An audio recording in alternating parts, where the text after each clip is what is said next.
কেন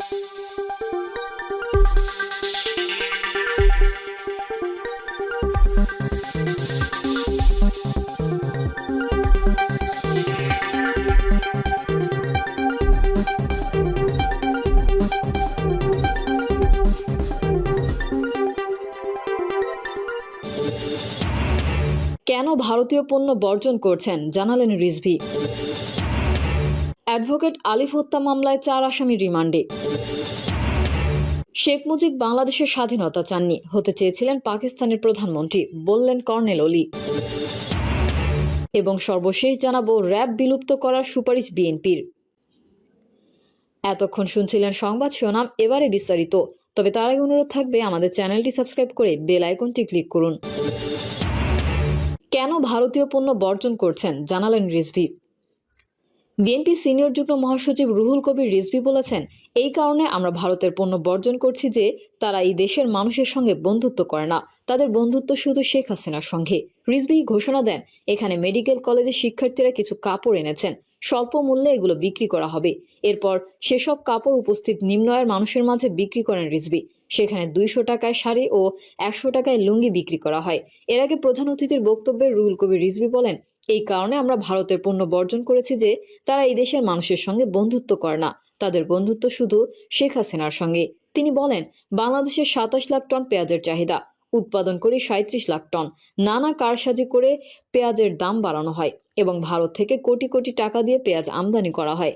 আমাদের ব্যবস্থাপনা যদি ঠিক করা যায় তাহলে কেউ পেঁয়াজ নেবে না। রিজভী বলেন, ওরা মনে করেছে আমরা ওদের উপর নির্ভরশীল, ওদের ছাড়া আমাদের চলবে না। এখন দেখছে কলকাতা নিউ মার্কেট বন্ধ, দোকানগুলো চলে না, আর আমরা নাকি মুখোমুখি হয়ে থাকতে চাই না। আমরা আর কারো মুখোমুখি হয়ে থাকতে চাই না, এটা আমরা ভারতকে জানিয়ে দিতে চাই। তিনি বলেন, আমাদের টাঙ্গাইলের শাড়ি, কুমারখালীর লুঙ্গি, গামছা সারা পৃথিবীতে এক্সপোর্ট হয়। আমাদের জামদানি শাড়ি, তাঁতের শাড়ি, রাজশাহীর সিল্ক পৃথিবী বিখ্যাত। এখনো বিয়ে শাদী হলে রাজশাহী সিল্ক পরিধান করি। তাহলে কেন এই দেশের নারীরা ভারতীয় শাড়ি কিনবে? কিনতে আপত্তি নেই, কিন্তু তারা যখন আমাদের উপহাস করে তখন আমরা কেন কিনবো? কেন আমরা মুখাপেক্ষী থাকবো? আমরা মুখাপেক্ষী থাকবো না। অ্যাডভোকেট আলিফ হত্যা মামলার 4 আসামি রিমান্ডে। চট্টগ্রাম আদালত এলাকায় খুন অ্যাডভোকেট সাইফুল ইসলাম আলিফ হত্যা মামলার 4 আসামিকে রিমান্ডে পাঠিয়েছেন আদালত।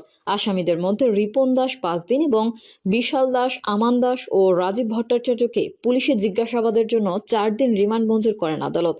চট্টগ্রাম আদালতের সহকারী পাবলিক প্রসিকিউটর মোহাম্মদ রায়হানুল ওয়াজেদ চৌধুরী ঢাকা পোস্টকে বলেন, আসামিদের প্রত্যেককে জিজ্ঞাসাবাদের জন্য 7 দিন করে রিমান্ডের আবেদন করা হয়। শুনানি শেষে আদালত রিপন দাসকে জিজ্ঞাসাবাদের জন্য 5 দিনের রিমান্ড মঞ্জুর করেন। ওই আসামির নাম এজাহারে উল্লেখ ছিল না, তার নাম তদন্তে প্রকাশিত হয়েছে। তাকে আগেও 5 দিনের রিমান্ডে নিয়ে পুলিশ জিজ্ঞাসাবাদ করেছে। তারপর পুনরায় আজ তাকে হাজির করে তদন্ত কর্মকর্তা রিমান্ড আবেদন করেন। এছাড়া বাকি 3 জন এজাহারভুক্ত আসামি, এদেরকে জিজ্ঞাসাবাদের জন্য 4 দিনের রিমান্ড মঞ্জুর করা হয়। রাষ্ট্রদ্রোহের মামলায় সম্মিলিত সনাতন জোটের মুখপাত্র চিন্ময় কৃষ্ণ দাস ব্রহ্মচারীর জামিন আবেদন নাকচ হওয়ার পর গত 26শে নভেম্বর চট্টগ্রাম আদালতে বিক্ষোভ শুরু করেন তার অনুসারীরা। এ সময় চিন্ময়ের প্রিজন ভ্যান আটকে প্রায় 3 ঘন্টা বিক্ষোভ করেন তারা। পরে পুলিশ লাঠিচার্জ, টিয়ার গ্যাস ছুড়লে শুরু হয় সংঘর্ষ ছড়িয়ে পড়ে আদালত প্রাঙ্গণ থেকে আশেপাশের এলাকায়। ওই সময় রঙ্গন কনভেনশন হলের পাশের গলির ভেতরে আইনজীবী সাইফুল ইসলাম আলিফকে হত্যা করা হয়। শেখ মুজিব বাংলাদেশের স্বাধীনতা চাননি, হতে চেয়েছিলেন পাকিস্তানের প্রধানমন্ত্রী, বললেন কর্নেল অলি। শেখ মুজিবুর রহমান বাংলাদেশের স্বাধীনতা চাননি, পাকিস্তানের প্রধানমন্ত্রী হতে চেয়েছিলেন বলে মন্তব্য করেছেন লিবারেল ডেমোক্রেটিক পার্টির প্রেসিডেন্ট অবসরপ্রাপ্ত কর্নেল অলি আহমেদ বীর বিক্রম। সম্প্রতি একটি বেসরকারি টেলিভিশন চ্যানেলকে দেওয়া সাক্ষাৎকারে তিনি এই মন্তব্য করেন। অলি আহমেদ বলেন, 1970 সালে যখন নির্বাচন হয় তখন সেটা ছিল বাঙালি ও অবাঙালিদের মধ্যে, এটা কোনো রাজনৈতিক দলের মধ্যে ছিল না। যেহেতু সেই সময় বাংলাদেশের একমাত্র প্রতিনিধিকারী দল ছিল আওয়ামী লীগ, মানুষ আওয়ামী লীগকে নিরঙ্কুশভাবে জয় করে। স্বাভাবিকভাবে শেখ মুজিবুর রহমান মনে করেছিলেন তাকেই পাকিস্তানের প্রধানমন্ত্রী করা হবে এবং তিনি পাকিস্তানের প্রধানমন্ত্রী হতেই আগ্রহী ছিলেন। তিনি বলেন, আমরা যারা সেনাবাহিনীতে ছিলাম আমরা পাকিস্তানিদের উপর নজর রাখছিলাম। আমরা দেখলাম প্রতিনিয়ত পাকিস্তান থেকে নতুন নতুন সেনাদল, অস্ত্র, গোলাবারুদ আসতে শুরু করেছে। অথচ 1965 সালে আমি যুদ্ধে অংশগ্রহণ করেছি, তখন তৎকালীন পূর্ব পাকিস্তান সম্পূর্ণ অরক্ষিত ছিল। তখন পাকিস্তান থেকে কোনো সেনাদলও আসেনি, অস্ত্রও আসেনি।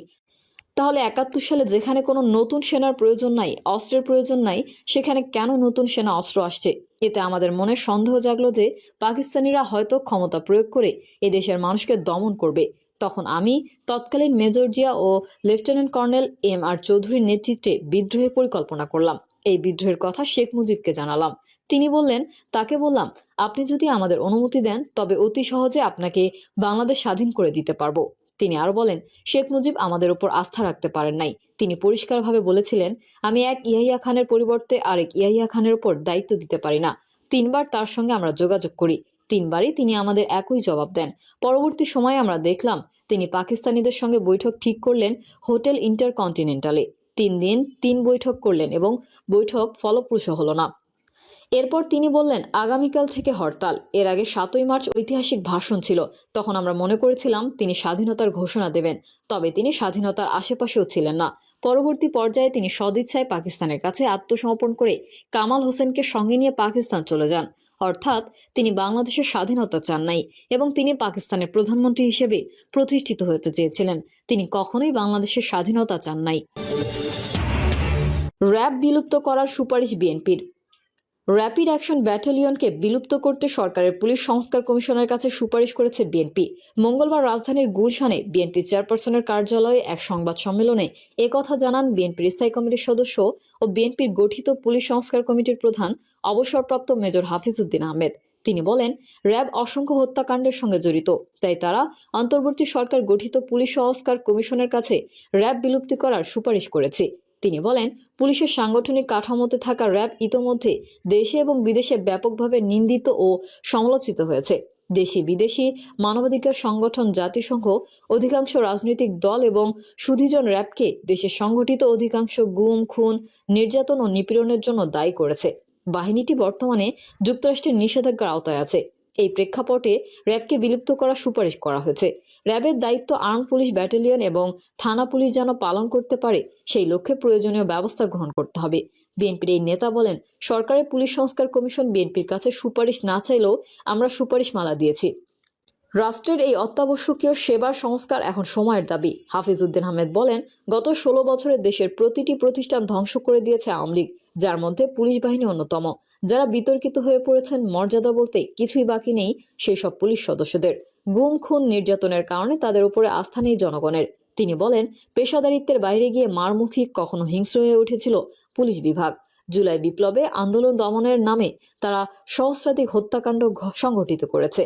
পুলিশ গণশত্রুতে পরিণত হওয়ার পরেও এই বাহিনীকে ছেঁটে ফেলার সুযোগ নেই। তাদের সংস্কার করতে হবে, নতুন করে গড়তে হবে রাজনৈতিক প্রভাবমুক্ত করে সুশৃঙ্খল ও জনবান্ধব পুলিশ বাহিনী গড়ে তোলার সুপারিশ করেছি আমরা। এর আগে পুলিশ প্রশাসন সংস্কারের প্রস্তাবনা তৈরি করতে বিএনপির স্থায়ী কমিটির সদস্য মেজর হাফিজউদ্দিন আহমেদের নেতৃত্বে 6 সদস্যের একটি কমিটি করেছিল দলটি। ওই কমিটি করে পরে একাধিক বৈঠক ও বিভিন্ন পক্ষের সঙ্গে মতবিনিময় করে এই প্রস্তাবনা তৈরি করেছে। রাজনৈতিক প্রভাবমুক্ত, জবাবদিহিমূলক ও দুর্নীতিমুক্ত পুলিশ বাহিনী গড়তে এবং মানবাধিকারের প্রতি আরও সচেতন করতে মোট 17 দফা সুপারিশ করেছে বিএনপি। এতে পুলিশের অযৌক্তিক বল প্রয়োগ এবং নিষ্ঠুর আচরণের পুনরাবৃত্তি ঠেকাতে বেশ কিছু পদক্ষেপ গ্রহণের প্রস্তাব করা হয়েছে।